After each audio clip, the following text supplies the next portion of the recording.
or if you think there's something. We're live, allegedly. There might be a delay.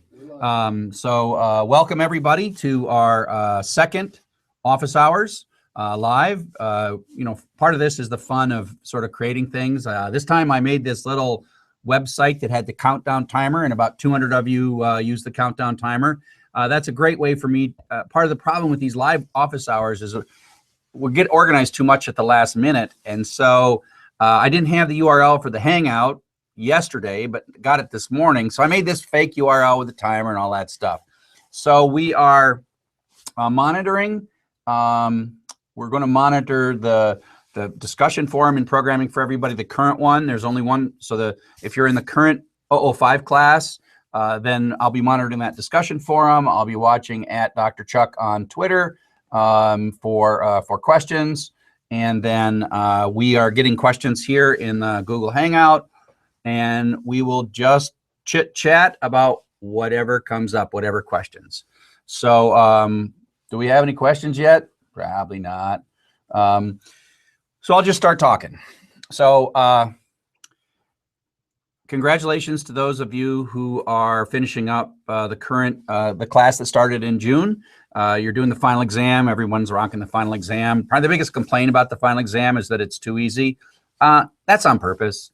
At the end of the day, if you've made it this far, the final exam for me pedagogically is just a threat to make sure that you don't forget stuff. And I don't mean for it to be sort of this brutalizing experience that makes it really hard for you. I want you to feel successful. I want you to feel good about yourself. If you made it this far after 11 weeks, basically, if you look at the numbers that started the class, the 005, 200,000, 187,000 started, 105,000 visited the class once, about 50,000 made it through the first week, and then about 20,000 made it to the last week. And so thank you to those 20,000 that made it too. That's 40% retention. So it is, it's pretty good. I'm really impressed with those of you who stuck through it. Some of you are really way overqualified for this class, and that's fine. Come and do a little Python review and rock the class. And a lot of you helped other people, and that's great. And our community, wonderful community teaching assistants helped other people, and that's great. But the thing that sort of warms my heart the most is those people who come in with absolutely no background and walk out with some kind of sort of at least willingness to do more stuff. And that sort of brings up the next important topic. As I have so many, so Rahul says, thank you. And as you have so many students across the world, could you direct them to something useful? That's what I'm going to do right now, as a matter of fact. So as soon as we're done, at least by the 15th of September, we will have at least one, if not two new courses that are, the whole course sequence is going to be made self-paced using Coursera's new platform. And there's going to be 4 courses total, all based on the same textbook that we've been using in this class. And that is chapters 1 through 5 are going to be one 5-week course. Chapters 6 through 10 are going to be another 5-week course. That's currently an 11-week course. We're going to break that into 2. And then we're going to have the third class, which is going to be chapters 11 through 13. And then a fourth, which is going to cover things like web services and APIs and retrieving data over the internet. It's all about data. The whole 4-course sequence is all about data. And then, so that's the next, so the third course, which is the immediate follow-on to the course that you just finished, will be about APIs and calling web services and talking to Twitter and talking to Google and doing all that stuff. And then the fourth course, the fourth 5-week course, will be about databases. But we'll combine that together so that we tend to use databases in Python data analysis, which is the theme of all these courses and my book. We're going to make it so that you retrieve data and you put it in a database, because it turns out when you're starting to crawl data from the internet, you need processes that can stop and start. As an example, Google's API to look up locations, you only get 2,500 requests a day. Well, what if you have 10,000 things you want to look up? Well, that means you have to run for 4 days, and you have to be able to stop quarter of the way through. So that's why you sort of retrieve the data from the internet and then pull it down into a database and then you actually read the database. So databases and data analysis and SQL turn out to be an important part of it. And so the fourth class will be SQL in Python, although you'll just learn SQL in the class as well. That's chapter 14 of the book. And then if you look at chapter 15 of the book, there'll be a fifth class that we'll call the capstone class of our new Python specialization. And we'll just go through, and it will be a combination of doing the projects that are in the book to develop skills in that, which will really be reading data, analyzing data, and even visualizing data in that class 5. And then you'll do some work on your own. We'll call that the capstone. That probably won't be ready till like December, January, but when it's all said and done, we're going to have this wonderful 4-class sequence that you have just experienced if you're in the Python for Informatics or Programming for Everybody, the first 2 of those, and there'll be 2 more plus a capstone. So you have many, many, many. Someone's saying, let's see. Okay, so will there be a follow-up course? I just said that. Okay, great. So we got that one. Good morning, really like the course. Let me get my glasses on.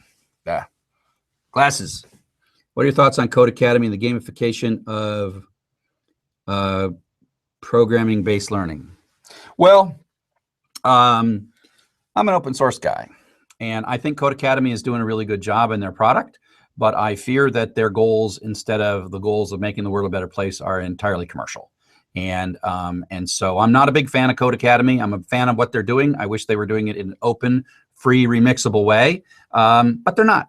And so that, I don't know, that's just kind of the way I'm put together. I give away my materials, and I respect the quality of the work that Code Academy does, but I have more respect for Khan Academy, because Khan Academy is open and does not have at its core commercial goals. And so that's my frustration with Code Academy. But you know what? Use it. It's good practice.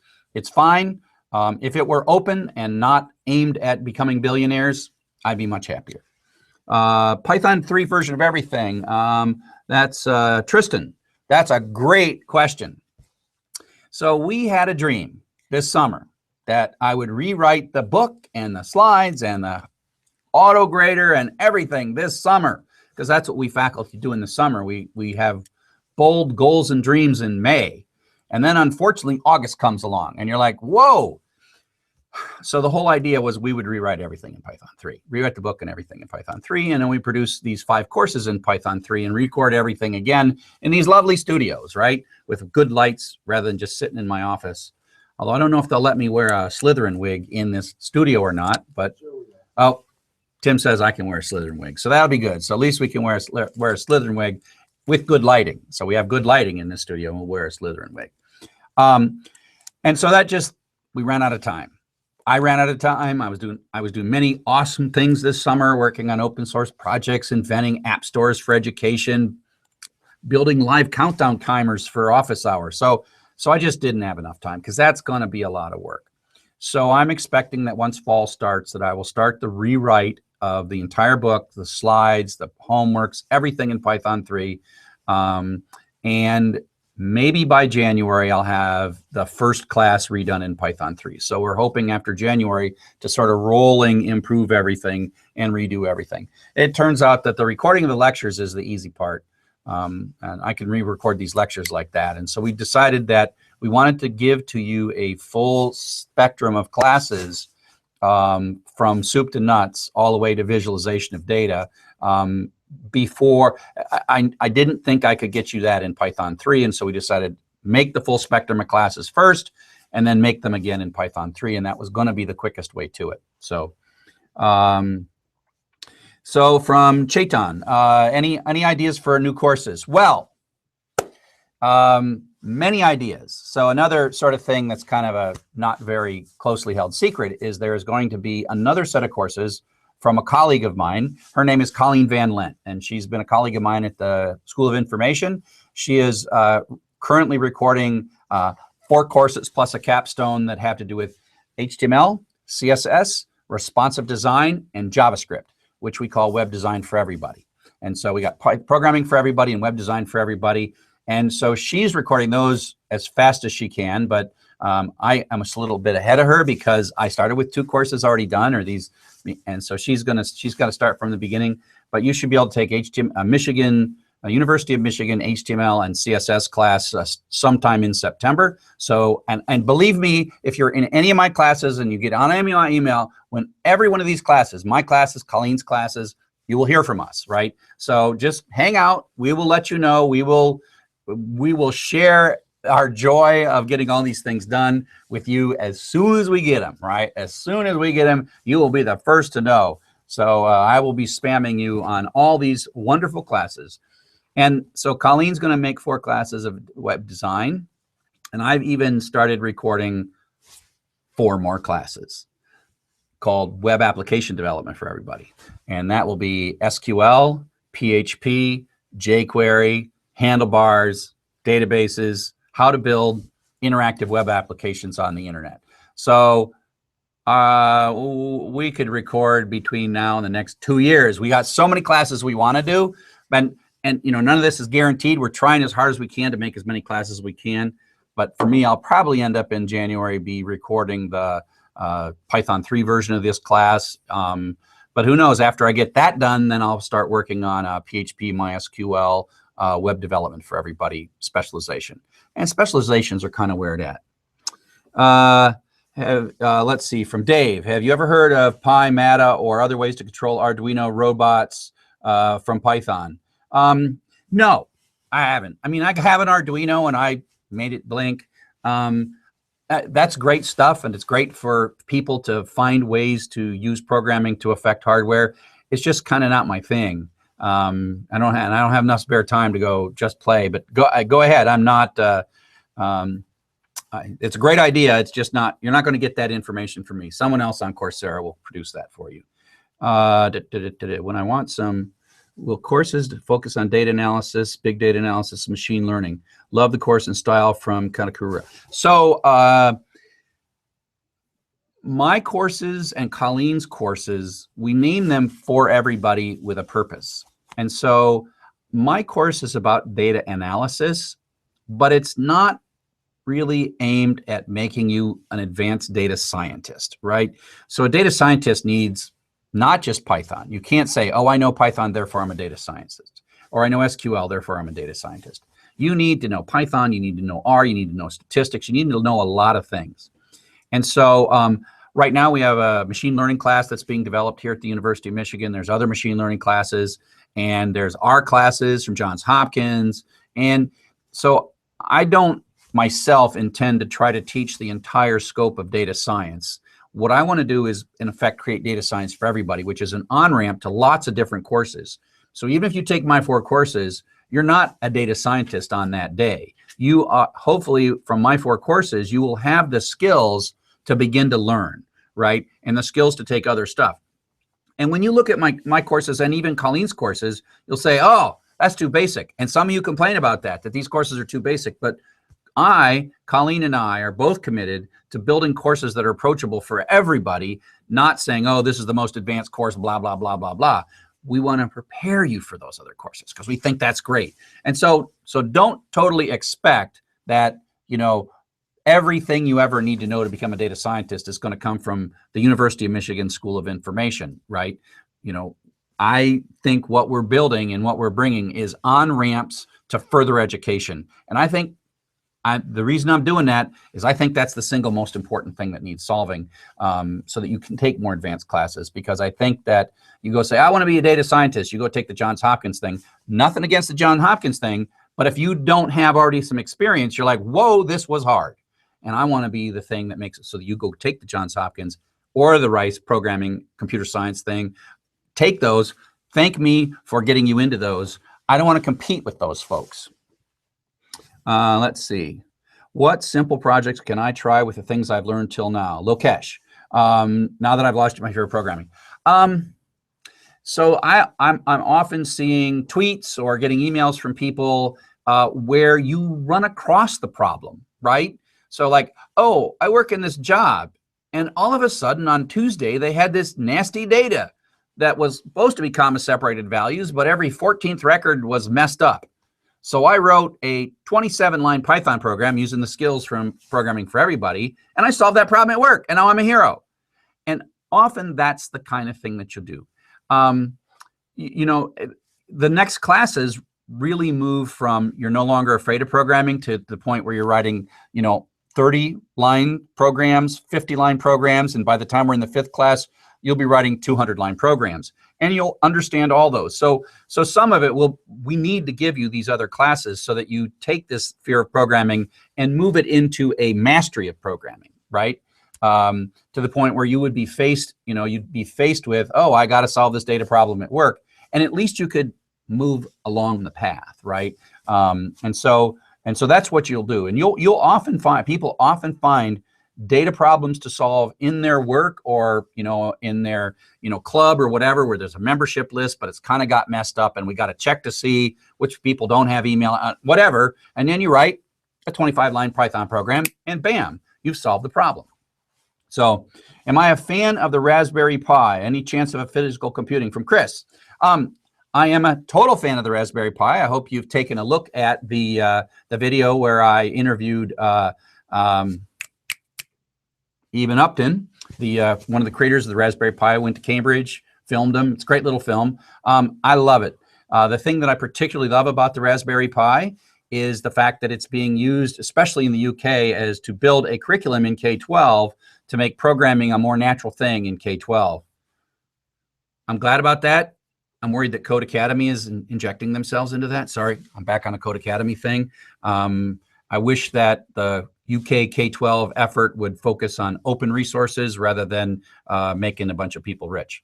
Sorry, I'm grumpy about that. The Johns Hopkins, you get a specialization. Will that also be a specialization? From Juliana, yes. So we are making a Python specialization, which is the 5 courses that I'll be teaching. We're making a web development for everybody, which is Colleen's 5 courses. By the way, you haven't met Colleen yet, but when you meet Colleen, you're going to absolutely love her because she is better than me. I am so in awe of her. We have been working together, teaching classes on campus for years, and she is a great teacher, and she will love you guys, and you're going to love her. Okay, that's an ad for Colleen, which, I just adore Colleen. So Colleen's thing will be a specialization. My 5 Python classes will be a specialization. And if I ever get to my web applications for everybody specialization, that will be also a specialization. And I think what we're learning in this transition from courses to specialization, and the transition from 11 weeks, one thing, to 5 weeks, 5 weeks, 5 weeks, 5 weeks, is that if I teach you for 11 weeks and all you walk out of that is not being, it's just like the previous comment was, if all you walk out with is nowhere to go and you're not afraid, I feel like I've left you in the lurch. And so that's why I want to have more classes so that you can push yourself harder. And these 3rd and 4th classes will be harder. The 3rd class starts with regular expressions. So you'll have a real regular expression assignment, chapter 11, in the 3rd class. And so we will be less apologetic in the 3rd and 4th classes about, well, look, if you forgot what a loop is, go back to the 2nd class. And so what happens is I can start with these specializations with a real gentle slope in the 1st and 2nd class, but then I'm going to make it more difficult. And then the capstone, not everyone's going to make it to the capstone, right? And one of the things you'll see is that there'll be much more hands-on teaching assistants, community teaching assistants in capstones versus the regular classes, right? So we'll try to help you at the very beginning, and you'll be a little more on your own in the middle, and then we'll be back working with you again at the capstone. It's kind of the reward for making it all the way through. And so I like to think of the specializations as a way for us to create a mini curriculum that has sort of starts easy, gets you in, and then pushes you, and you walk out with some actual skills. I think someone who finishes the Python specialization has got job-ready skills. Someone who finished my Python programming for everybody class, they will run into 1 or 2 things they can do at work with Python, but they're not like, I'm going to get a job, right? Although lots of people are getting jobs because they put them in their LinkedIn profile, and people start calling them on the phone, especially in large urban areas where they need Python programmers like crazy. It's good to get your certificate, and it's good to put it into LinkedIn. So, okay, so let's see. Wesley Simon from. I have a website, and I want a programming software to control my website. Well, that's my next specialization. And you can go to www.php-intro.com, and you can kind of see my materials for that class. I teach the class on campus, a PHP MySQL class. I highly recommend PHP and MySQL. You know, you might go like, whoa, Ruby on Rails. I'm like, well, if you live in New York City and you're a hipster and you're going to build a startup and you're going to sell it before actually it crashes because of Ruby on Rails, then go ahead and do Ruby on Rails and you'll go be a millionaire and you get a Tesla and you write crappy software. But the real pros do things like write PHP or Java or stuff like that, okay? So that's why I teach PHP, www.php-intro.com.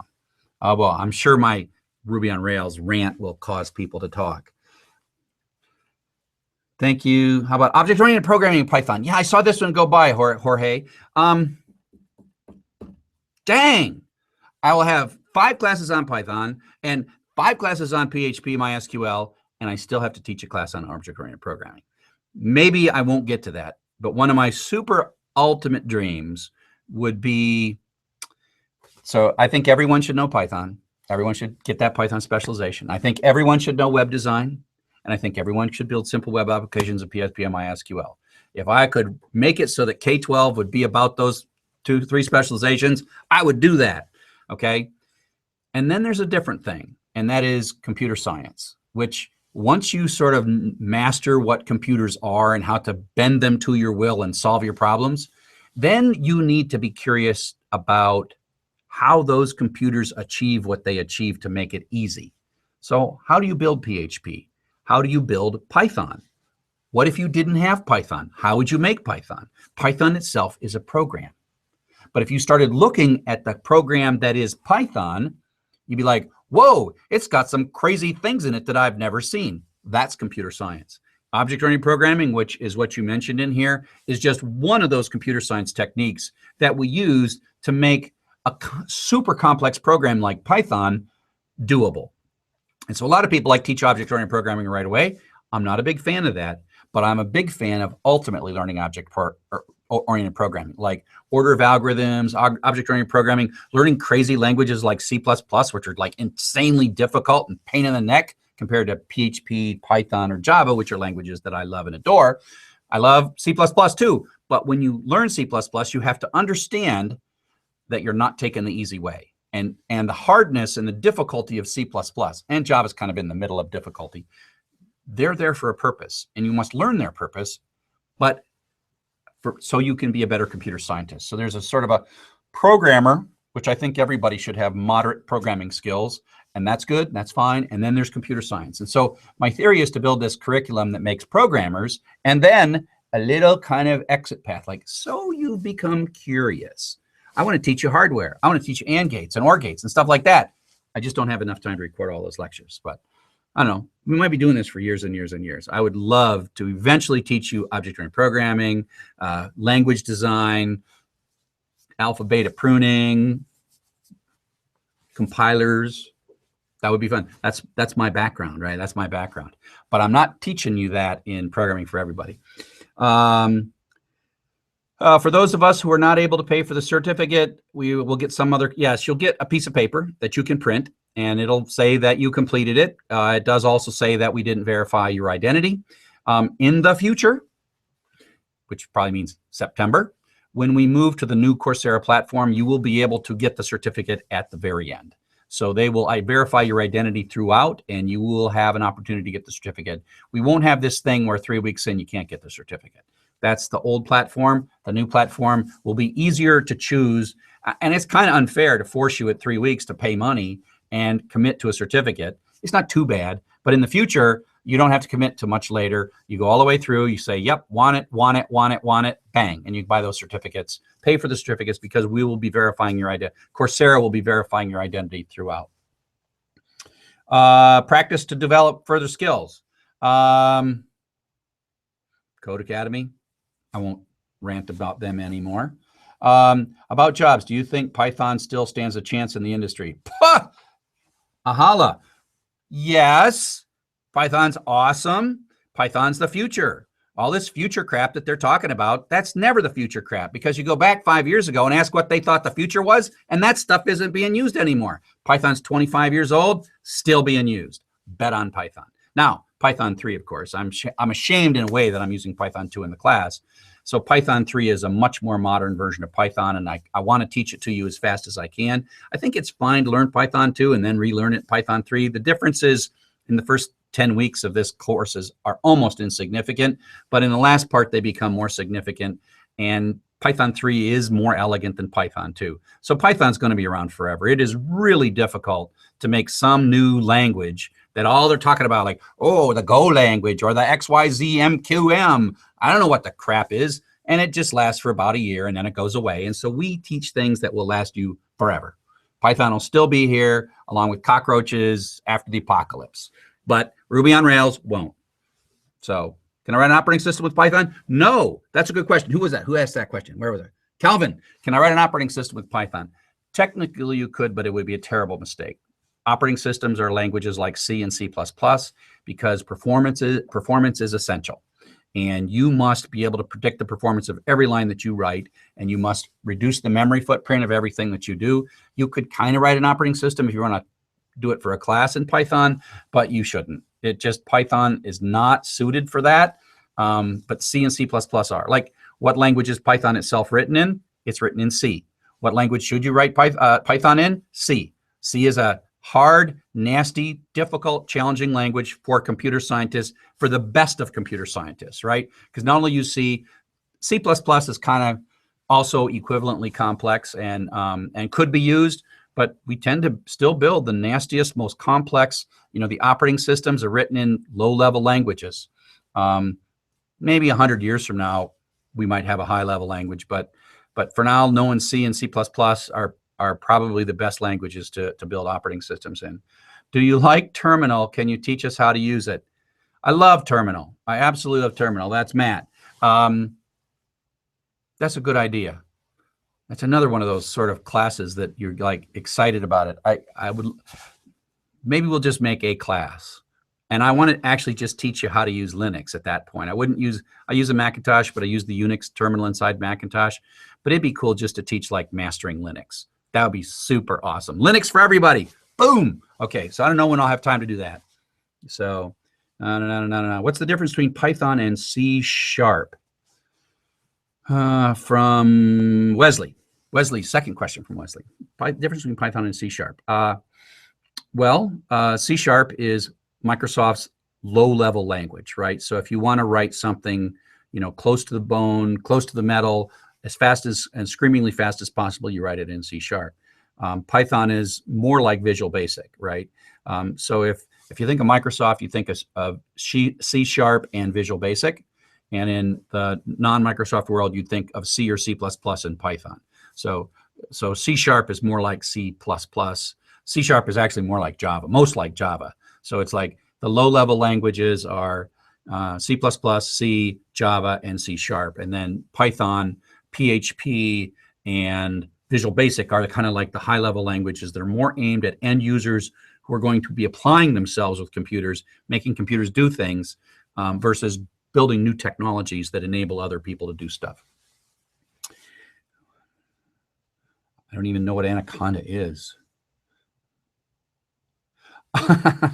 So I've thought of learning Ruby on Rails. Which one are we? Who's this? I thought, where'd that one go? Yeah, I'm trying to.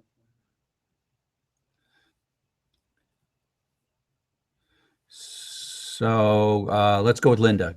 Quick summary about what's different about Python 3. Yeah, you could probably Google what's different about Python 3 and get a lot better answer than I will, but I'll give you the quick summary.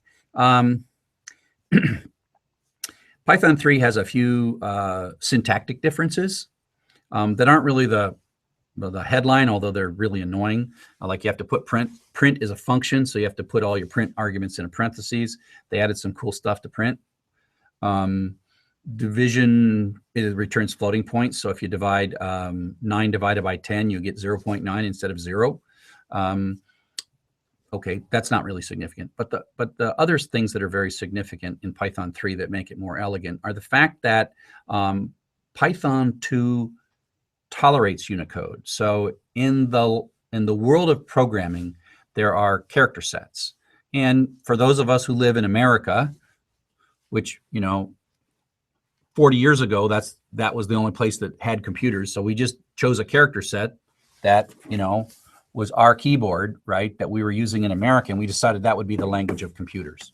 And that throws out, Asian character sets, Arabic character sets, everything was this Latin character set, which is the United States, Britain, Europe character set. And so you go back to Python 1, and the only character set it could handle was that character set, which means Python 1 would have been useless in an Asian country. And in Python 2, which is what we're using, is capable of doing extended character sets, Unicode character sets, or UTF-8 is another word for it. Python 2 is capable of it, but its normal strings are Latin strings, and the weird strings are UTF strings, and so there'll be places, and you see them in the book, where I like put a little stir around something. You say, how come he's converting a string to a string?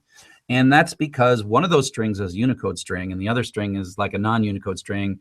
And there are places you got to put this buffer around stuff. And there's like moments where I'll have to apologize, and I'll say, well, why did I do that? Well, that's because it's Python 2 and it doesn't do Unicode perfectly. Python 3 does Unicode perfectly. All strings are Unicode strings. There is no advantage using the Latin character set. In Python 2, there's an advantage using the Latin character set. And in Python 3, there is all character sets are equal, supports UTF-8 and all those other character sets, which is essential to be a world-class language. And so, Python 3 had to happen. And the other thing that I like about Python 3, for those of you who are just finishing up the class, is it has a thing called a sorted dictionary. And part of what I got to do is take all the complaining that I have about how dictionaries can't be sorted, and just say, oops, you can either have a non-sorted dictionary, which is the old dictionary, or a sorted dictionary. And so think about all of a sudden how, as we build more and more advanced algorithms, you could decide, you know what, I want a sorted dictionary where the keys stay in the order that I put them in. Wouldn't that be nice? Turns out PHP has that. Other languages have it. And Python doesn't. And so there are more advanced data structures that make your code simpler and more elegant. And so for me, in these first 10 chapters, the Python code for 2 and 3 is going to look the same. But in the last 5 chapters, the Python 3 code will be more elegant and feel more direct. You will more directly solve the problem as your applications get more advanced. And that's how it should be. And so that's why I like Python 3, and that's why Python 3 is a good idea. It has been, I think, almost 10 years in the transition from Python 2 to Python 3 because so much code was written. It was so popular. And so we have inertia of Python 2, but that inertia is shifting. And I mean, like if I could snap my fingers and the book would be in Python 3, and I got an email from a guy at University of Washington who thought he might help me do that and teach a Python 3 class for the book, which would be great. And I'd love someone to help me translate all this stuff to Python 3 because it's a great language. And, I apologize too much for the tiny flaws in Python 2 where I'm like, oh, sorry about that. I don't want to have to say I'm sorry. I just want to use Python 3 and say and it's just great. What is the best programming language from Neil? What's the best programming language to grow up and learn as a programmer? Well, I think the right way to grow up and learn, and we're talking young people now, I think that Scratch is a super first language. I think that playing with Arduino and Raspberry Pi is great. Those are more like building controller-like things. So I think Scratch, hardware, and then Python. And what I love about Scratch, and there's other things that would compete with Scratch that I don't like. Scratch is a smooth transition to Python. If you have a child that's been doing Scratch for 2 years and you show them Python, they're going to be like, whoa, that looks like a more succinct version of Scratch. And it is. And so the things you learn in Scratch transfer to Python. Things like turtle graphics, that doesn't transfer to anything. And so if you teach a child turtle graphics for 2 years and then you show them Python, they're like, where's the pen? I want to drive a pen around on a thing. Put the pen down, drive, lift the pen up, drive, put the pen down, drive in a corner, drive a circle with a pen. It's like, no, programming is not about a pen.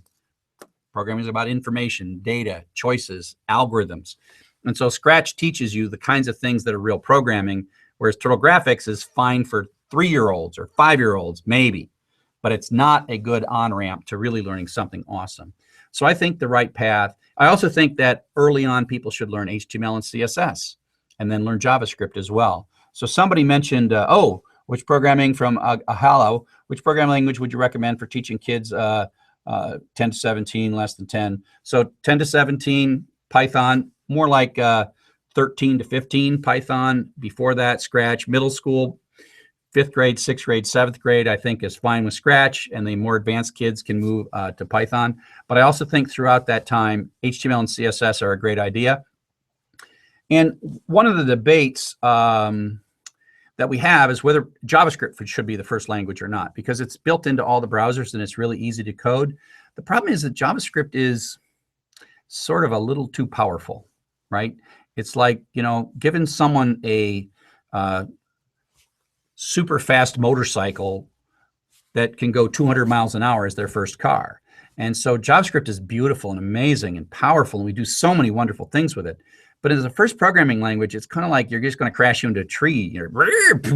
You crash into a tree with it. So that's why I don't like it as a first programming language, but I do like it as a second programming language. So when you learn Python, you go like, this is what programming is. And I don't think you get that from JavaScript. And then when you go to JavaScript, you go like, holy mackerel, I can do so many things with this. So I like JavaScript. And if you'll notice, if you look at my course and Colleen's courses, you start kind of with Python, and then you can move into HTML, CSS, and then JavaScript. And so we did that on purpose, that JavaScript wasn't the first language. Khan Academy uses JavaScript as the first language, which I do think is a mistake. And I've been talking to my friends Pamela and John at Khan Academy, and we're trying to get a Python class up in Khan Academy as well, which would, I think, revolutionize K-12 education in terms of K-12 education. And I'm hoping it's based on my book, and so your kids will be able to take a very similar class. Although Khan Academy has a different pedagogy than I do, they tend to do these what are called programming walkthroughs, where they narrate as they code. And then you'll be able to go to Khan Academy and see a whole different way of teaching the exact same material.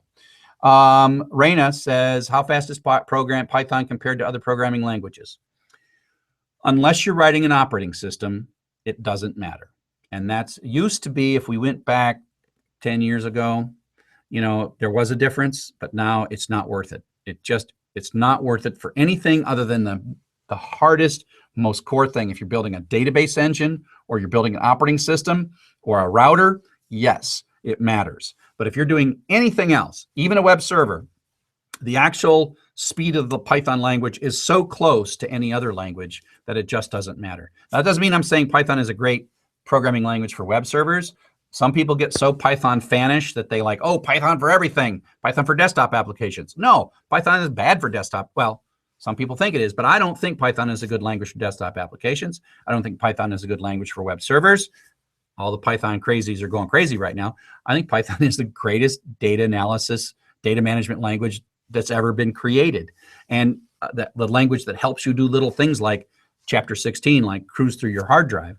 And so Python is fast enough for everything that it's good for, right? It's not good for everything, and that's where you got to be careful. So if you're writing a video game, actually some video games are written in Python, but not the part that actually moves the pixels. So the part that moves the pixels or spins things around, that's actually like in a low-level machine language or even hardware, but then Python says, oh, move this glowing orb that's going to blow something up across the screen, and Python is deciding where to move it, but Python is not painting the pixels. Python would not be suitable for painting the actual pixels, but it is suitable for telling a graphics engine where to put the ball in three-dimensional space as it sort of flies by your head and the thing misses you.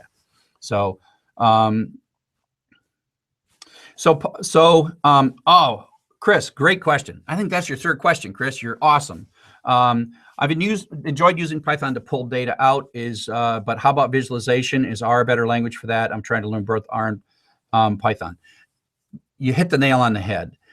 Python is not perfect for everything. There are things that R is really good at and things that Python is really good at, and those things that Python is good at, R really is bad at. So if you're trying to clean data up or scrounge through something or pull data from an API on the web, R is going to be terrible, right? It's terrible. So what you find is most people would do data analysis, have some kind of a pipeline. Use Python to gather the data, clean it up, get it all ready, and then you write a file out, and then you hand the file to R, and then you analyze it and draw graphs in R.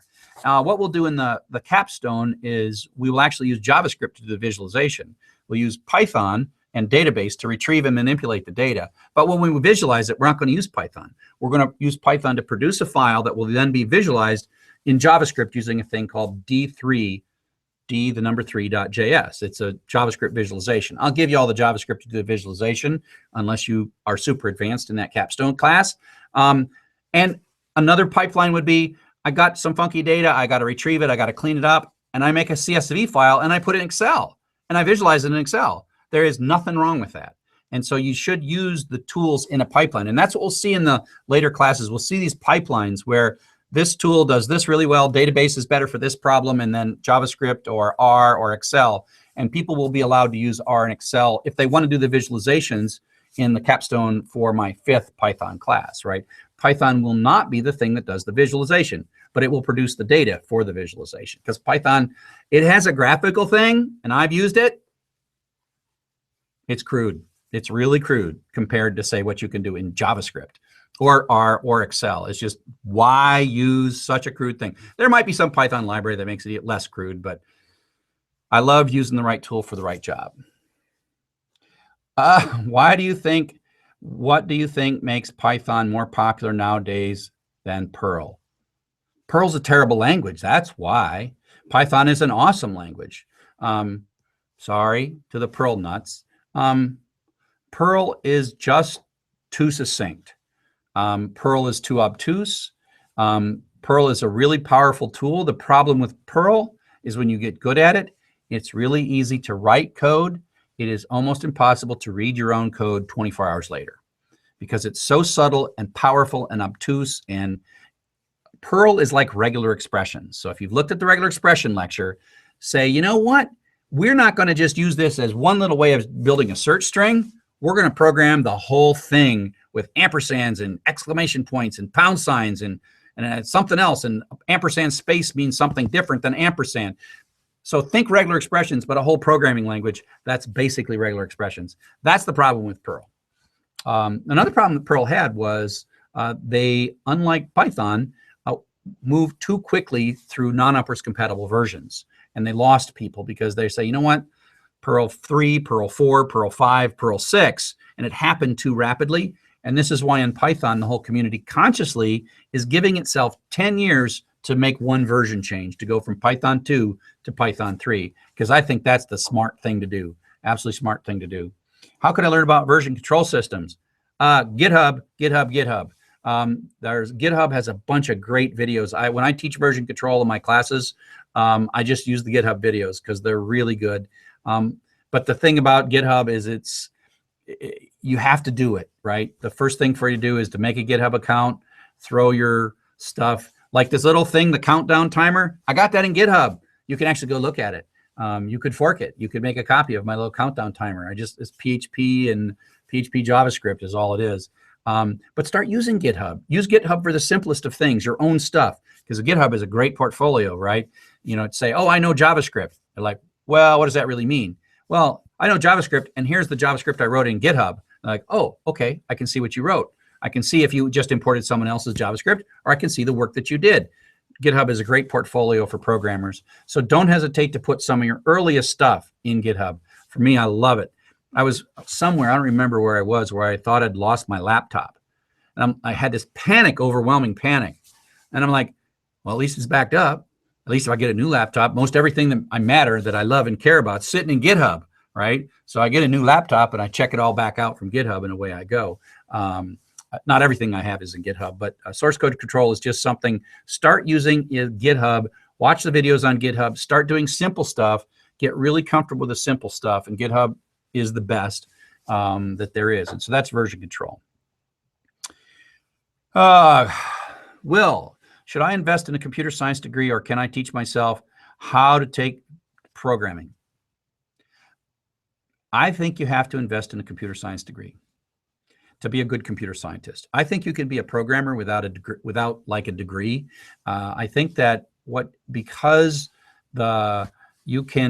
let's just say we have all these 3 specializations that Colleen and I are working on, and you take them and you get a job, and you don't know everything for that job, but the kind of things you're going to learn the next day and the next day and the next day are going to turn you into a professional web designer or web developer, or even a database administrator, or a data analyst person, right?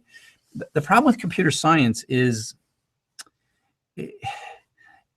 what's important? Is it alpha beta pruning? Is it MM1 queuing? Is it the order of algorithms? Is it theory computation? Is it object orientation? Is it recursion on trees? And the answer is it's all of it, right? And so the problem with it is that sort of building web servers, you can kind of pick that up piecemeal, pick up each new piece as you need it. But if you're going to like build an operating system or work at Apple writing the antenna tuning program, you kind of have all these tools. And so it's really hard to slowly pick up a computer science program. And in computer science, they'll make you take classes and you're like, oh, I hate this class. And then 5 years later, like, oh, wait, I connect this, and all of a sudden I'm really super capable and I've got the right solution to this problem.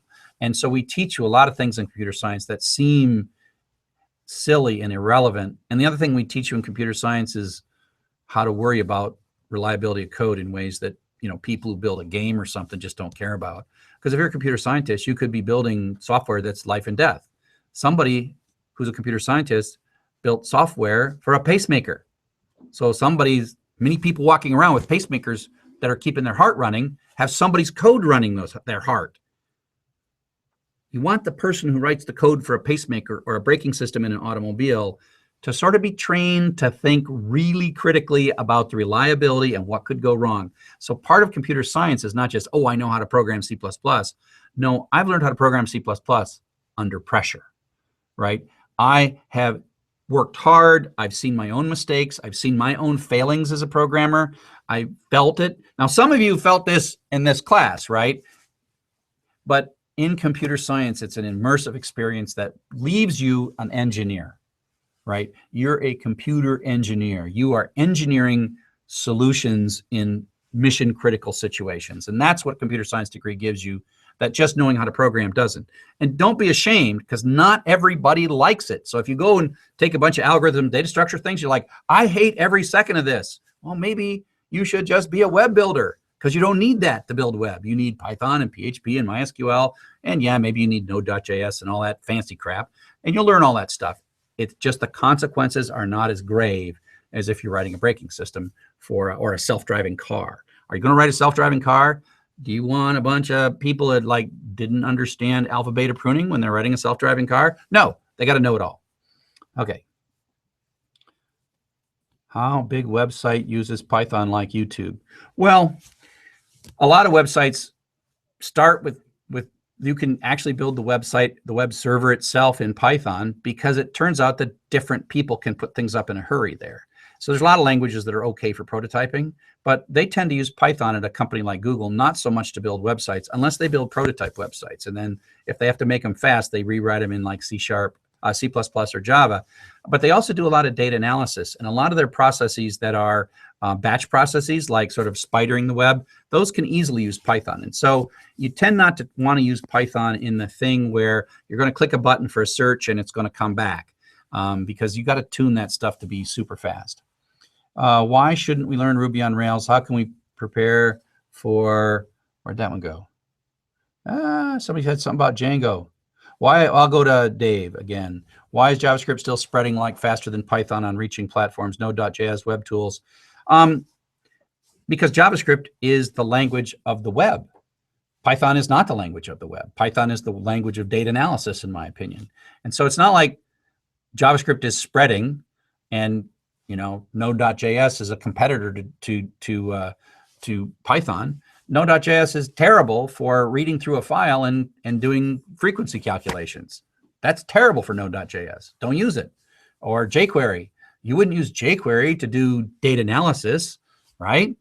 And so it's just not fit for purpose. JavaScript is fit for a purpose that there's a lot of money and value coming out of website and web development. And so that's why we teach it when we teach web, but we don't teach it to do data analysis. So they're just apples and oranges. And so it's great that JavaScript is really popular, and it's great that Python is really popular. They're not really competitive. I already did, Linda, I already did talk about variable scope, right? Variables are scoped locally unless you say global. So there you go.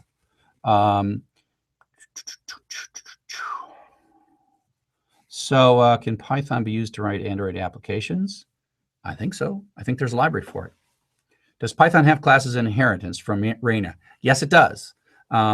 It does, and I actually have a whole lecture on Python object-oriented, but I don't have a place to put it yet in my curriculum because I don't want to distract you from what you're actually learning.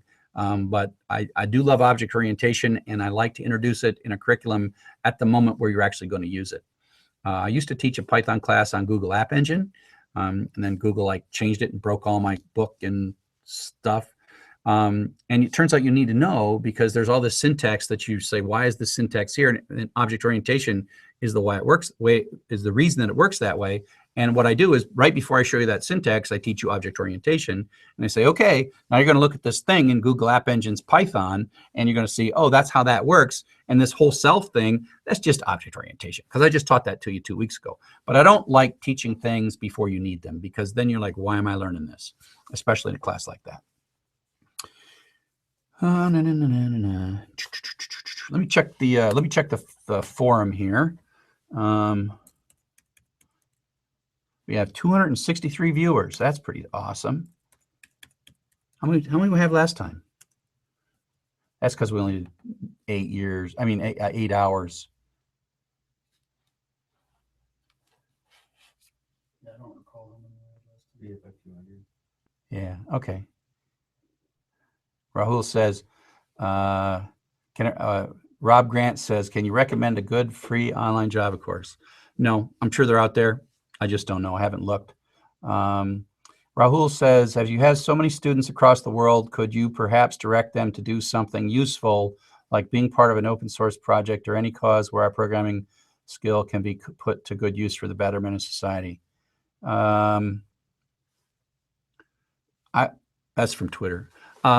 I'm tempted to do that all the time because I believe in open source and there's so many good causes. But honestly, as your teacher in this course, I don't think it's my job to spam you with like requests for help or please support this cause or whatever. You get plenty of that. My job in this course is to teach you and to be your coach and guide in your journey through Python, and not take advantage of that to promote anything. I have all kinds of things that I would promote but I just think your time is too valuable for me to use this relationship that we have through this course to do anything other than coach you and make you a better programmer. Oh, 14 new notifications. Sridhar, a molecular biologist struggling to learn programming bioinformatics. Any tips to start off? Is Perl better or Python? I wouldn't waste time with Perl, especially in bioinformatics. There's a bunch of Python libraries for the data analysis part of it. So lots of fields actually already have really great Python libraries. So I think as a bioinformaticist, you will probably find yourself needing to know skills of Python first, SQL, and R would be the skills that I would work towards as a bioinformaticist.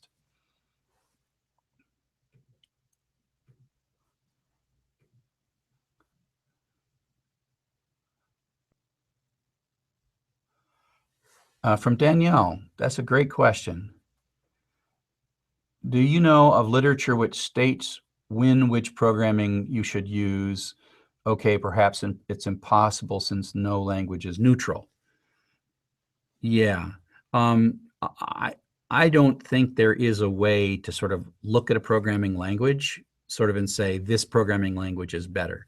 I think people who think that way are bound to make a mistake, because the programming language itself is almost irrelevant to say it's better. What matters is the market, the world in which it lives in, the libraries that it can support, the kind of things that it's most easily done. But the programming language itself, the colons and the spaces and the ifs and the elses and the for, all that stuff, yes, it's different in different languages, but it just doesn't matter. And so Python's value is not because it uses spaces to indent, even though we find that charming, especially for beginning programmers. We find it charming to make spaces significant. That's not its reason that it's best. Its reason is the best is it's 25 years old, has evolved to ideally meet the needs of a large segment of the problems that we face in technology. And so, my whole theory that you do Scratch, then you do HTML, CSS, then you do Python, and then JavaScript, that's just kind of derived by just kind of watching students and seeing what the market needs and seeing over the years what I think are the things that lead to student success ultimately. It's not by any kind of theoretical or static analysis of what language is better. It's just like, what skills would I want my daughter or spouse or whatever to have? I mean, that's it. I'm just like, what do I think you need to be most effective in the modern marketplace? Oh, okay, here we go. From Eugene. You're testing me, Eugene. Why wouldn't we learn Ruby on Rails? How can we compare it with a Python Django web framework? You should learn Ruby on Rails, and you should learn Django. But before that, you should learn PHP, so that you're not confused by the things that those frameworks provide versus those things that you have to do. And so if you start learning with Ruby on Rails, it's like you are born into this, like you have blinders on and you can't see the real world. And so you're like, oh, this is magical. This is magical. And it turns out it's nice sometimes to use a magical interface, right? Where unicorns fly and there's anti-gravity and all these cool things, right? And Ruby on Rails is a fine way to prototype something that you're going to eventually throw away after you spend all your venture capital money. But if I teach you as your first experience Ruby on Rails, you will be incapable of using any other framework, and you'll become kind of like this crazy, frenzied Ruby on Rails fan. If I teach you PHP, and then later you have a job where you got to learn Ruby on Rails, you'll be like, oh, wow, I kind of understand all this stuff that's going on. And yeah, Ruby on Rails is kind of convenient here. But you're not like a fool at that point. You understand how Ruby on Rails is helping you and how Ruby on Rails might be getting in your way, because you understand what HTTP is, what the request response cycle, what a form is. And in Ruby on Rails, it's just too easy to not really know what's going on. And that only gets you in trouble. The same is true for Django, right? There's religious nuts. And there's even like PHP frameworks like Drupal. I don't like those either, right? I'm not going to teach those as a beginning thing because, again, those frameworks like Django, Drupal, Ruby on Rails, they think that you're stupid. And they are based on you being stupid and the framework being smart. But what they're really doing is they're putting you in a prison. And they're not revealing to you what's really going on. So that's why I love PHP. And that's why a lot of people who are on their second startup do their second startup in PHP, right? They don't do their second startup in Django or Rails. They do the first startup in Django on Rails. They make some money, and then on a second startup, they do it in PHP because they realize that crude, fast, effective is actually all you need. And as increasingly as applications move into the browser with things like handlebars and Angular, the back end hardly matters. And yeah, Node.js works, but then you get above 1 million users, Node.js kind of doesn't work. And it turns out that PHP is still better than Node.js at super scale. And I could spend hours talking about this stuff. But for me, and you can disagree with me, fine, good. Somebody else is going to teach a Ruby on Rails class. And they'll probably all make $90,000 writing crappy applications for small startups. That's fine. If you really want to earn $90,000 working for a crappy application, building crappy applications for crappy startups that are going to make you rich, then go learn Ruby on Rails. But if you want to have like a 40-year career, understand how the request response cycle works and learn something where you're actually learning what the web is. And then Ruby on Rails is like a lazy way to solve those problems. And laziness is not always a bad thing. Let's see here. Can Python? Oh, we already answered that one from Glenn. We already answered that one. VisualBasic.net or Python. Oh, that's a good one, Calvin. VisualBasic.net or Python. Depends on your organization.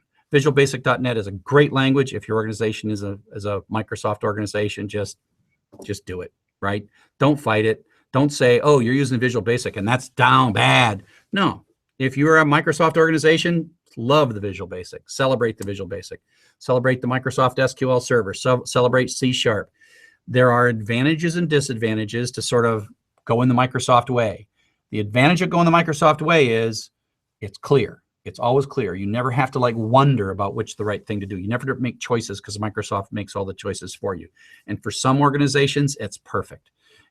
Python, Java, C, scratch, PHP. What am I supposed to do, right? Well, some of us prefer those choices and prefer to make our own choices, but others don't. And so I don't have anything against using Microsoft products whatsoever, even though I'm an open source guy. I respect any company that makes that choice. That choice has cost, but it also has benefits. And so it's a choice to make, but it's not like Python versus Visual Basic. It's the Microsoft way and do it all the Microsoft way at that point, or the not Microsoft way. I really prefer the stuff that is cheap and fast and open source, and it's not going to change because some marketing dude at some company decided to change direction. That's what I don't like about commercial proprietary things, and that's what I like about open source, is that it responds to the needs of the people using the product rather than the people who are trying to make money off the product. And if you go corporate, closed source, proprietary, they're going to make every single decision to maximize their revenue. Never what you want. In open source, it's what you want. And that's why I like open source. But that's another thing I could go on for hours and hours and hours. Okay, let's see. What else? Computer science several times. What's your opinion? Wow. Right, I already answered that sort of a couple times. The difference in computer science and programming is a set of skills that you can apply to solve problems. Computer science is sort of the analysis and decomposition of complex problems that really can't be solved by 1 or even 5 people. So if you look at the number of people it takes to build something like Python itself, it takes hundreds of people. And when you're dealing with hundreds of people and the consequences, what if Python made a mistake? What if you type something and Python just blew up and formatted your hard drive? Well, and 100 people are working on Python. And so computer science teaches you how to break a problem down and sit back and say, wait a sec, this is a really hard problem. Let's break it into these 12 parts and let's define these things and define all that stuff. Computer science is the science of making software, right?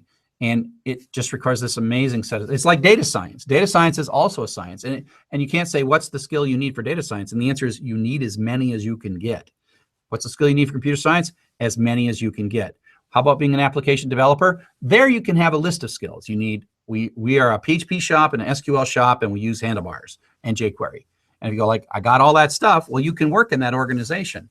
But the skills you need to build Python with 99 other people are, you don't know what skill you need, and you need to have the whole set. And so that's the difference between computer science, is it's scientifically attacking a super complex problem where the stakes are super high. That's not to say web programming is trivial, because much of what Google does in like the search engine and the search crawler, that's still computer science, and you'll see computer scientists solving that problem as well. But if you're just kind of making a website to throw a bird at some pigs, well, that's not computer science. The thing that makes the pixels move really smoothly, that is computer science. Okay. Can you use Python for real-time applications from Ali? I wouldn't. What applications in embedded systems are preferable to develop using Python? So if you think of an embedded system, I'll just use car brakes, right? Or a car control system, right? And so there's things in a car control system, right? One might be adaptive cruise control or something that's really clever and looking at lots of data. And there might be the brakes, where you're going to hit the brakes and like a millisecond later, it's got to do something, right? So you tend not to find Python in places where you got to do something within a millisecond. You just write some C code, you carefully craft it, or maybe C++ code, which is sort of even more rigorous than C code. And you're solving a really simple problem. And that's, what are the 14 things to look at, you know, in the next 1,000th of a second, right? But if, on the other hand, you're sort of saying, you know, I got to write this algorithm in this cruise control that's deciding if we're on average going up hills or down hills. And it's not that I have to figure this out in 1,000th of a second, but it's a more complex problem. Then you might find a way in an embedded system that there's like a bit of a way to run Python to do this more high level thinking or analysis or anticipation, or maybe the UI for the telephone integration into the thing. So so there's places for Python embedded systems, but they're not the embedded system itself. Usually it's like some little corner of the embedded system where you say, okay, I got to do this thing, or I'm storing data for days and days and days, and I'm getting an average, or who knows what, but not like every millisecond hit the brake kind of a thing. You tend not to use Python for that.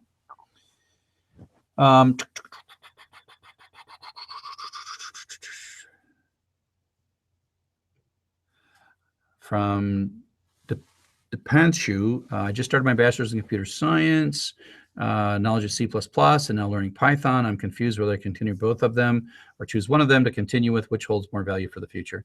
Well, if you're in computer science, you got to know both of them. I mean, you are going to know so many things by the time you're done with your degree. And even though it may seem like all the stuff that they're teaching in a computer science degree seems not exactly immediately relevant, it all becomes relevant. It's all relevant, as well as the stress that they put you under during that degree to try to form you into a, engineer who thinks carefully about everything that you do. I'm a computer scientist, and I'm glad I went through that training, and it wasn't fun for me either, right? And that's why, as a computer scientist, I try to make learning to program as much fun as possible, because I don't think that it's the same thing. I'm not trying to train any of you in programming for everybody to be like hardcore engineers or this like gritty analysis kind of thing. So if you're on a computer science degree, congratulations. Work hard, expect to work hard, expect to learn a lot of things that don't seem to make too much sense, but love it. And understand that there will be a time in your career that just about everything that they teach you in a computer science degree will eventually become useful. Let's see, we got that one. We already saw the one about classes inheritance. We already hit that one. Oh, okay, you can just get rid of that. Yeah, okay. What's your preferred? Okay, so we got Tristan. What's your favorite preferred Linux distro? Gen 2, I prefer Arch, doing the media, but I'm open to new things. So you will think I'm not cool when I say that my preferred distro is Ubuntu, because I don't see my choice of Linux distribution as a religious statement. It's crude, it's effective, and I got a bunch of scripts for setting up the software that I use on Ubuntu, and it works. It's crude but effective, and it's everywhere. And I can put it on I dual boot to Ubuntu on my Macintosh. And so smarter people than me prefer things like Arch, and that's great. And I'm not a DevOps guy. I'm not a production guy. Those who can't do DevOps are a teacher, right? And so I don't criticize anybody else who's smarter than me choosing a more sophisticated or efficient distribution. Certainly these days, the leading edge is doing things like what works best with Docker, creating really small distributions so that you can do sort of virtualization in software. And so, I don't think my Ubuntu is really exactly the right thing for sort of lean, mean stuff. But all I care is that I work with people who are smarter than me to make those decisions. Okay, so that next one is that variable scope. We talked about that one. Tips for computer engineering freshmen from David. Yes, don't fall behind. In the first 2 years of most computer science programs, you are being tested on your time management as much as your ability to learn algorithms and data structures. It's not fun. And if I was in a computer science department, I would try to come up with a slightly better way to do it. But there is stress in the first 2 years of computer science. And if you get old like me and you look back on it, you realize that the thing that caused stress was your own immaturity and your own lack of time management.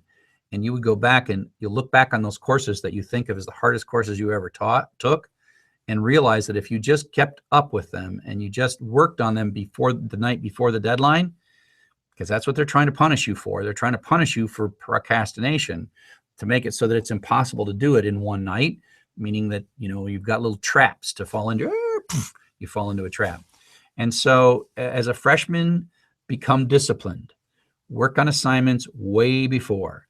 You will learn from the writing of the code. So when I was getting my computer science degree, I would read the book and I'm like, this doesn't make any sense. And then I would write the code and then the book would make sense. And so, you got to write the code, and you got to write the code early, and you got to give yourself time to rewrite the code and understand it. It's very rare. And, in my entire computer science undergraduate degree, I only wrote a program once that worked the first time in my whole undergraduate time. And I was just amazed that it worked the first time. And so you got to realize that, building a good program is an iterative process you're going to do over and over. So start early, get some sleep, don't pull all-nighters, realize that it's a game, learn to play the game. The game is teaching you things that are valuable in your career about not waiting to the last minute, right? And so that's my advice for a computer science freshman. And congratulations, by the way. It's a great field, and we need lots of you. Does University of Michigan accept international students from Nigeria, and are there scholarship opportunities? I assume the answer to that is yes, but I'm not an expert on that. I'm sorry. What are your comments and opinions about Stack Overflow? My opinion about Stack Overflow is exactly the opposite of my opinion on Ruby on Rails. I love Stack Overflow. I don't know how I could code without it. It is such a beautiful thing, and it has so much knowledge in it. And the ability to just take an error message and stick it into Google, and within 2 clicks, you've got knowledge, just amazes me. It just teaches us how search engines and highly valuable data that turns into knowledge can just transform our lives. I mean, I program in so many environments and move, and I need to be effective in each one of them. You know, I spent the last 3 weeks working in Java in my open source Sakai project, and then bam, I'm working on PHP, and then bam, I'm working on something else. I'm working on Python, I'm working on this, I'm using LaTeX in a book. I need answers. I need them right now. I don't do just one thing. And Stack Overflow is absolutely my, so if you don't want to push open source in the courseware, do you at least have a list of recommended projects to follow or to contribute to? I don't have a recommended set of projects. For younger people who are still in college, there is like the Google Summer of Code project, which is a great project. That does a bunch of matchmaking. Open source projects, and I'm the leader of the Sakai open source project, and it is very, very difficult. I had like 4 students working with me this summer. It's just very, very difficult to bring new people on in a way that develops. And so that's something that we in the Sakai project are like deeply concerned about and working hard at, and it's really hard because you got to put resources in it, but it's also very rewarding when you figure it out. And I'll just admit, we haven't figured it out in Sakai yet. Moodle, which is another open source learning management system by a good friend of mine named Martin Dugiamas out of Perth. They're actually better at it than we are because they're bigger than we are. And so they, you know, Moodle's a great place, and it's PHP and MySQL. And if you took my Python specialization, my PHP specialization, be ready to work on it. Of course, I don't have that specialization yet, but and so it's the Google Summer Code is the moment where open source projects, and it's too bad we didn't have something like a Kickstarter that's always making matchmaking. So what's cool about the Google Summer of Code is that Google forces us projects to prepare ourselves for students, and forces the students to prepare themselves, and then functions as a matchmaker, and then hands money around to make sure everyone's in a good mood. So Google Summer Code is a great way to get the right kind of introduction into an open source project, but not everybody can do that. You want to be kind of like a junior in computer science, because when you walk in, you want skills. I've gotten some of my most amazing students have come from the Google Summer of Code in the Sakai project. But that only happens once a year, and you kind of got to pick it, and you got to be at the right point in your career. And it's too bad that there's not something sort of more generally like that just basically says, here's a bunch of students with a bunch of skills, and here's a bunch of open source projects. Because sometimes we're not in the mood to sort of help beginners, but other times we are in the mood to help beginners. And so you approach an open source project when they're not in the mood, and they're deep in some like sprint to finish something. They don't want to really explain it. So actually, that's one of my goals. And actually, there is an effort that's being led by Red Hat that is really focused on getting more students involved in open source. And I think that has a lot of potential. We know it's a problem, and we need to, and it's great for everybody. It really is. We open source projects can always use the help, and explaining what we do to people who are just beginning is something we're not good at and we need to be good at. So nothing to do with programming. Can we see your tattoo? What's the story behind it? I came on late, so I don't know if you already addressed this. Okay, so I have several tattoos. Here's the first tattoo.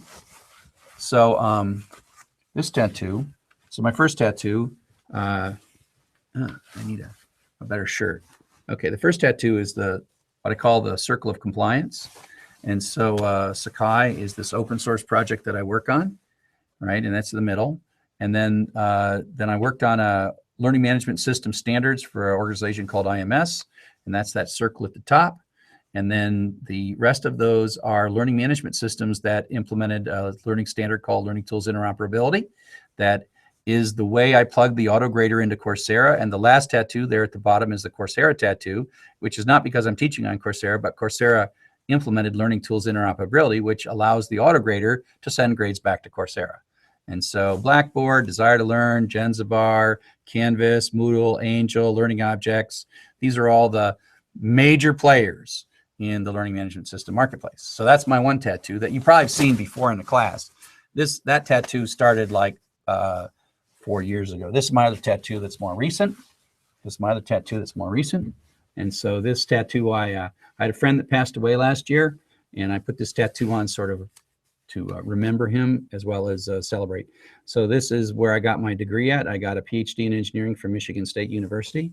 And here's where I got my first faculty position, which is at the University of Michigan in the School of Information. And the background is a logo from a television show that I produced in the 90s called Nothing But Net. And it's sort of a web and a mouse put together. So those are my two tattoos. Daryl, thanks for asking, because I'm not shy about my tattoos.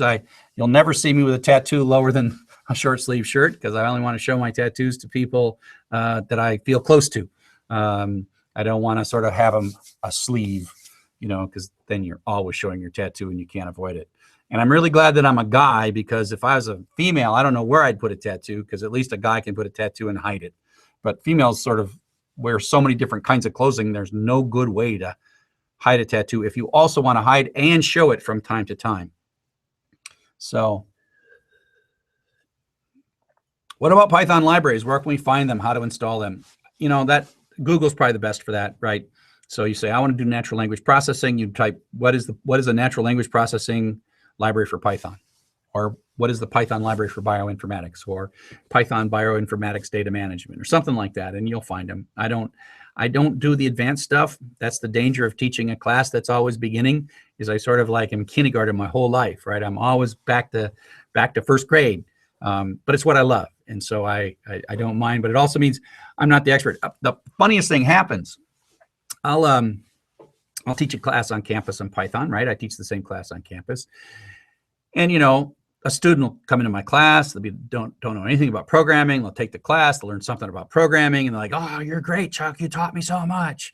And like a year later, they'll come and ask me a question, like, "What about this and this and this?" And I'm like, "I have no idea what you're talking about." And they're like, "But you're the Python expert." I said, "No, I'm not the Python expert. I taught you how to begin to program. I am absolutely not the expert on that. I consider myself an expert on curriculum and the first few classes to teach and that kind of stuff. I consider myself pretty good at that, but I am not. Most of you are probably already better Python programmers than me, or half of you are better Python programmers than me. So I'm not a really good source of like awesome advanced Python-ness. So what are the top most useful languages? Well, the top 5. So the top 5 languages, this is kind of a curriculum question. Python, JavaScript, PHP, Java, I'm up to 4, and C++. That's 5. That's my 5. Python, JavaScript, PHP, Java, and C++. If you knew those 5 languages, you can do Android apps with Java. You can write web stuff with Python or with PHP or Java. I didn't count HTML and CSS in there, which are essential. But I'm really kind of I like the classics because once you know PHP and Java, you can do Ruby on Rails, and Ruby on Rails is easy. Yeah, I've even taught a class on Ruby on Rails. It's fun. It's easy. I just like teaching the classic things that make it so when you take something easier, you understand how it's constructed. And so that's the computer scientist in me, to teach you kind of the pure classics and then let you derive the more complex things that you're going to become expert in, rather than me trying to teach you the trickiest, most tricked out, weird thing I can come up with. Like, oh, this tricked out thing is the answer. And the answer is, it might be the answer for today, but in 5 years, you'll come back to what I taught you, and then you'll reapply it to that cool thing that comes out 5 years from now.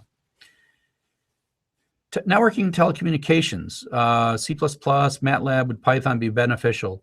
Yeah, because in networking and telecommunications, you're going to be doing a lot of data analysis, right? You got security problems. You got to look at logs. You got to look for needles in haystacks. You got to do things like check configurations of routers.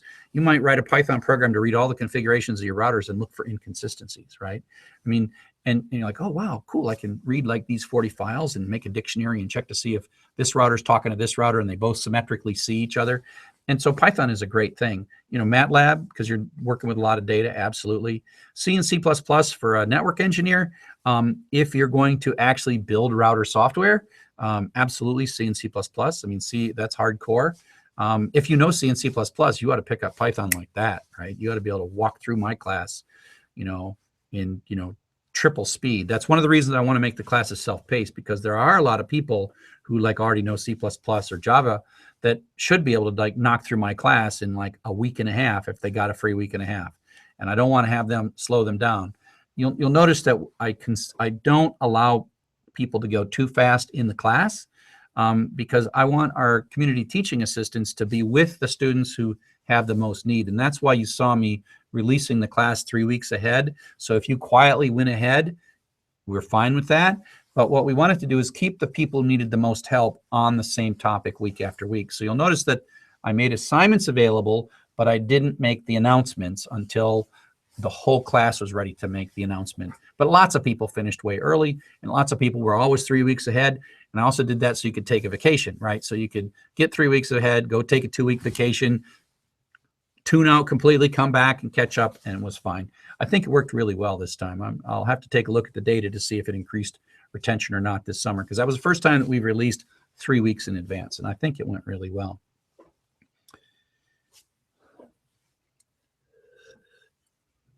Any courses or resources from Calvin for good practice or creating projects from scratch?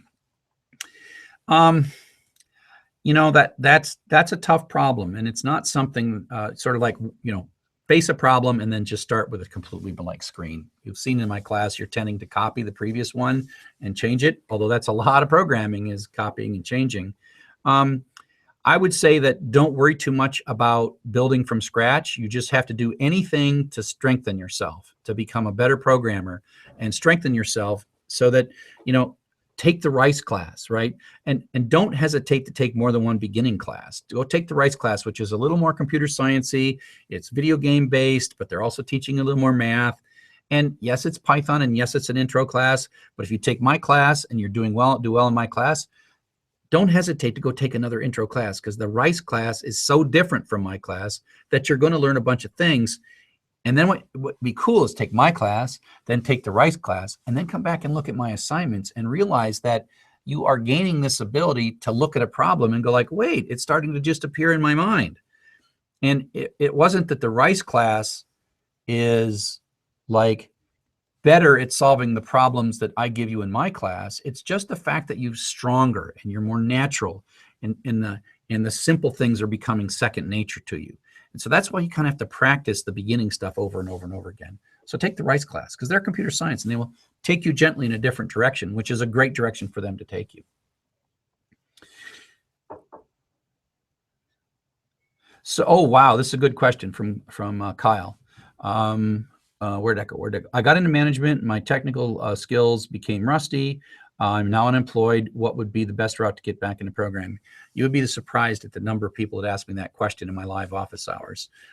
It takes a bit of courage to ask that question in front of everybody, but luckily everyone is like in Kazakhstan or whatever, so it's okay to ask the question.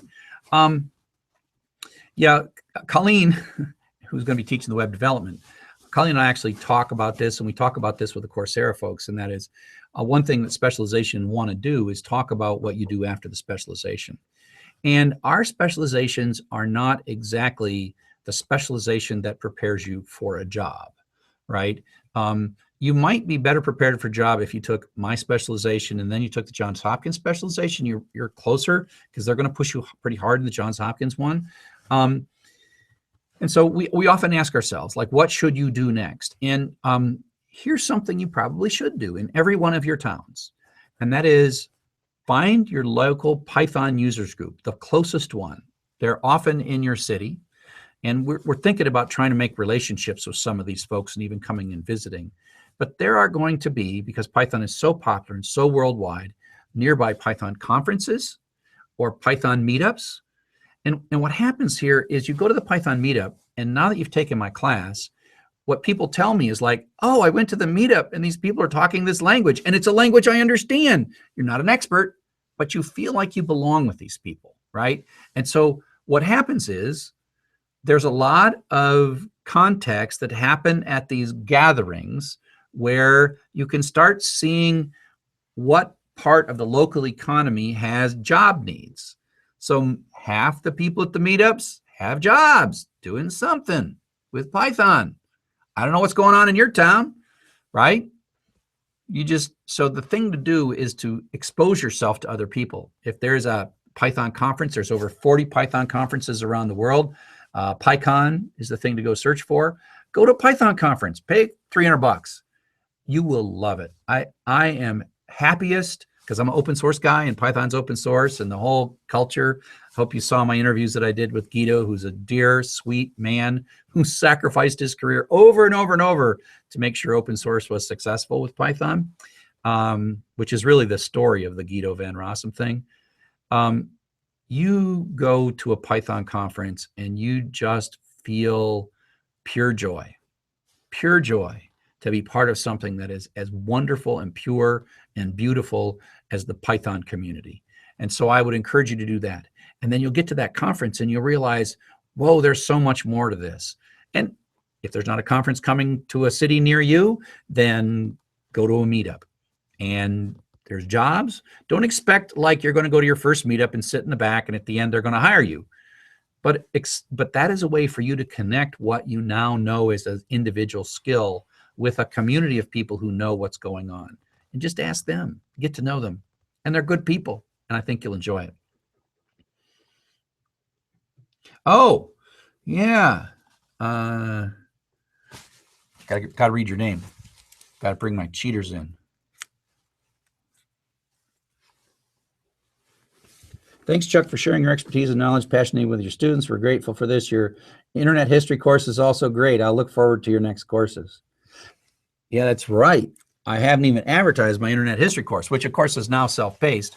And I even wrote a book called Introduction to Networking. I keep meaning to send you all an email about my latest introduction to networking. And actually, if you're a network engineer and you're going to do like a Net Plus certification, you should just read my book. Introduction to Networking talks about TCP/IP and how the network works and what a net mask is and IP addresses and domain names and retransmission at the transport layer and all that good stuff. And I have a course that teaches that as well on Coursera called Internet History, Technology, and Security, which is a great course. It's a great complement to the Python course in that we take a much more liberal arts view of technology, but we certainly looked deeply into things like IP addresses, netmasks, and routers, and hops, and traceroute. But then we put it in a really cool history context. And then we talk about security and stuff like that. It's another 11-week course that we have. And I wrote the textbook, Introduction to Networking, which is really kind of the middle part of that class, pulled out and focused on, which is really a gentle introduction to the technical aspects of internet. And even if you're just managing your home internet, that book is useful. And not surprisingly, you can buy the book on Amazon for $9.99 and everything else is free. The PDF is free. The EPUB is free. You go to www.net-intro.com and download the book. It's got quizzes at the end of the chapters. It's got free downloadable stuff. It's got slides that I'm working on. And so it's a great book. And I think everyone should know what an IP address is on the other side of me. So yeah. And Internet History, Technology, and Security, great class. Any Python blogs that I recommend? That doesn't mean they don't exist, but I don't know. You know more than I do. This is where you and everyone else in the class is smarter than me on this thing. I'm amazed when you all go edit the wiki and fill it with stuff that I had no idea existed. Any chance that you would teach C++? I'd love to, but to me, there are many people that teach C++, and I'm right now teaching the on-ramp so that you can do well in a C++ class. And I think that's more important and more rare.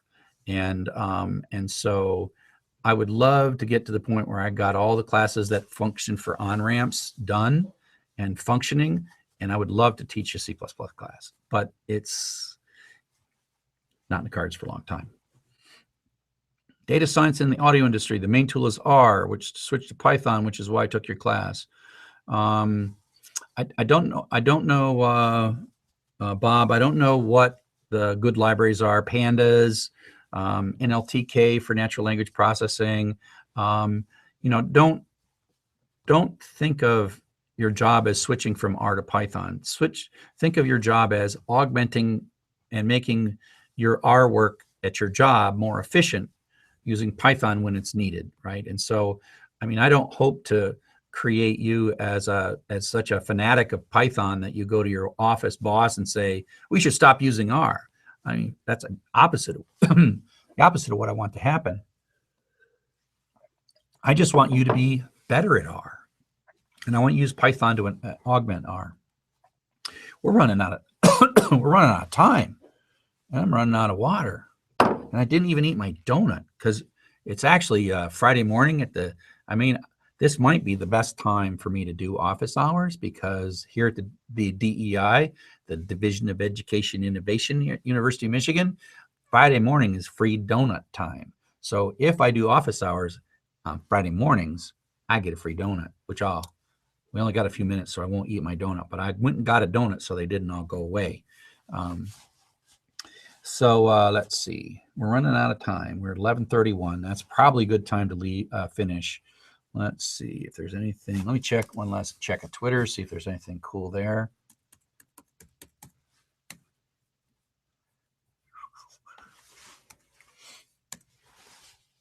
Oh, come back up, internet, on Twitter. There we go. Notifications. More. Anita, we want more. I know you want more. That's why I'm making more. That's why we're making more as fast as we can. And the folks here at the DEI, UMich, DEI, we are making them as fast as we can. And there are people in studio editing fiercely, writing, taping, slides as fast as we can make them. I don't know how we're going to survive the next month and a half because we're making them. Should we be worried about Java, MySQL now bought by Oracle, not being community? Why not Postgres instead? So Fernando, that's a good question. And I actually wrote a blog post about the MySQL being purchased by Oracle. The good news for us in terms of MySQL is that there is a fork of MySQL that was copied before it, the copyright before it became Oracle's. And lots of people are just using this thing called MariaDB. And MariaDB is MySQL compatible. It sort of tends to match those innovations that Oracle adds. And it's very good at keeping Oracle honest, meaning that if Oracle does something diabolical with MySQL, then their market share will go to zero and everyone will use Maria. And enough of the marketplace is already using Maria as their database, which is the now open source MySQL, that the rest of us can use MySQL. So in a sense, when I'm saying MySQL, I'm including Maria in that. And a lot of these things, Linux, Apache, MySQL, and PHP, there's this acronym called LAMP, and XAMPP, and MAMP. And when you take our PHP classes, or Colleen's web class, you'll be learning all these things and installing all this software that has AMP on the end of it. The Maria was carefully named to be an M so that LAMP could either mean Linux, Apache, MySQL, PHP, or Linux, Apache, Maria, PHP. So still call it LAMP. And if Oracle does evil on MySQL, we're ready. I mean, the world would drop MySQL in a heartbeat and switch to Maria, and then Oracle loses.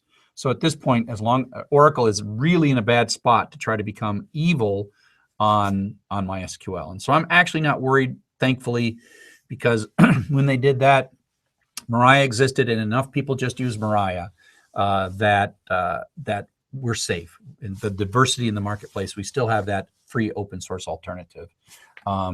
And then the other question is Java, and Oracle owning Java, because kind of Sun Microsystems went out of business, so Oracle bought it for pennies on the dollar. I don't know why. Well, there's OpenJDK. There's an open source version of Java, and so OpenJDK, and I tend to use that in lots of situations when I set up Linux servers to run Java apps like Sakai. I tend to use the OpenJDK, and there's always going to be some little back and forth between the OpenJDK, which stands for Open Java Development Kit, and the Oracle one. But again, so far Oracle just is not in a position where they can sort of deal the death blow. And so it just seems like some of us use the open one, some of us use the Oracle one, and they kind of argue with each other once in a while, and somebody writes a press release about how bad. But on average, it seems as though Java is still a pretty safe choice. And Oracle's motivation, at least stated motivation, was they are so dependent on Java that they weren't going to let it go anywhere else. And I kind of respect Oracle on that they sort of in some ways might have saved Java. It's just, got to make sure they're not mean to OpenJDK. They're covered. They've got their Java, and we're using their Java quite often, and OpenJDK should be allowed to continue. I mean, I'm a big fan of open source, not attacking closed source. I'm not a fan of being a customer of closed source. I'm a fan of being a customer of open source, but I see open source as a necessary alternative, but not a win-lose. Like open source is a win-win for a proprietary vendor of a product. And so like Sakai, the open source project I work on, I see that as a win-win for all the proprietary vendors like Canvas and Blackboard. And so Moodle and Sakai open source and those other ones that are proprietary, I think they're complementary. They're not at odds with one another. And so I see the same thing in the MySQL marketplace with Mariah and MySQL. I see the same thing in the Java marketplace with the OpenJDK. You see it in Office with Microsoft Office and LibreOffice. We don't all have to convert to LibreOffice, but there has to stay enough life in LibreOffice to make sure Microsoft can't go evil on us, right? And as long as there's a market pressure provided by LibreOffice and enough of us are using it to keep Microsoft honest, then Microsoft will just behave and everything will be fine. But we don't have to destroy Microsoft. And the same is true for Linux versus Macintosh or Linux versus Microsoft. We don't need to destroy Microsoft. We just need to use enough Linux and support the Linux ecosystems to make sure that Microsoft behaves in a good way. So, okay, well, it is 11:36. I will sign off. Hopefully it won't be 2 months, because the last one of these we did in June. I was looking at the date. I'm like, oh boy, I thought we would do this more often. And so I promise that we will do this more often. Oh, one last thing I'll sign off is the next thing that's going to happen is if you have late quizzes, soon I will flip the switch to forgive all late points on the quizzes for Programming for Everybody. And so you will not, but the programming assignments don't work that way in Programming for Everybody, but all the late quizzes, you'll get all full credit. We think of that as like dropping your lowest quiz, but we just change the due date on the quizzes in a day or so. And so you'll get more points on your quizzes, but we don't do it for programming assignments. So thank you for everything. We'll see you in class, see you on the net, see you on Twitter. So this is Chuck signing off from University of Michigan, DEI Labs. We done?